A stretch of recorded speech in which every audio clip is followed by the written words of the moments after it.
Pro tem സ്പീക്കറായി G Sudhakaran സത്യപ്രതിജ്ഞ ചെയ്തു. ലോക്ഭവനിൽ നടന്ന ചടങ്ങിൽ ഗവർണർ സത്യവാചകം ചൊല്ലിക്കൊടുത്തു. മുഖ്യമന്ത്രി വി.ഡി. സതീശൻ, മന്ത്രിമാരായ CP. John, Roji M. John എന്നിവർ ചടങ്ങിൽ പങ്കെടുത്തു. വിവരങ്ങളുമായി ദിൽന ചേരുന്നു. ദിൽന, ഒരു ചെറിയ നടപടിക്രമങ്ങൾക്ക് വേണ്ടി മാത്രമുള്ള ഒരു പദവിയാണ് പ്രോട്ടേം സ്പീക്കർ. അതായി ജി സുധാകരൻ സത്യപ്രതിജ്ഞ ചെയ്തു അല്ലേ?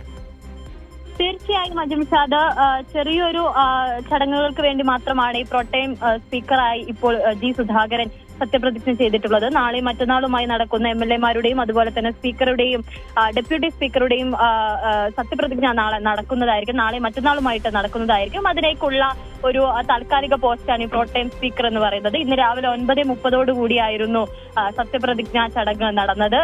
ലോക്ഭവനിൽ ഗവർണറുടെ ചേംബറിൽ വെച്ചായിരുന്നു സത്യപ്രതിജ്ഞാ ചടങ്ങ് നടന്നത്. ആദ്യം നിയമസഭാംഗമായും പിന്നീട് പ്രോട്ടേം സ്പീക്കറായും സത്യപ്രതിജ്ഞ ചെയ്തു. അങ്ങനെ അത്തരത്തിൽ രണ്ട് രീതിയിൽ സത്യപ്രതിജ്ഞാ ചടങ്ങ് നടന്നു.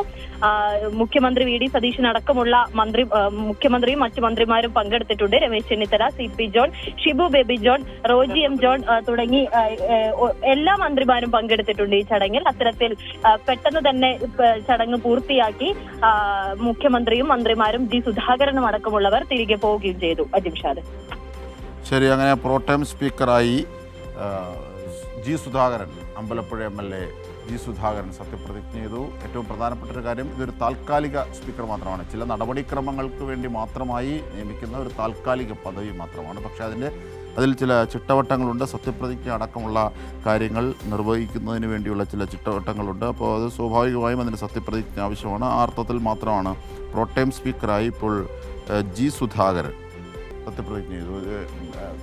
മുഖ്യമന്ത്രി വി.ഡി. സതീശനും മറ്റ് മന്ത്രിമാരും ഒക്കെ ചടങ്ങിൽ പങ്കെടുക്കുകയും ചെയ്തു.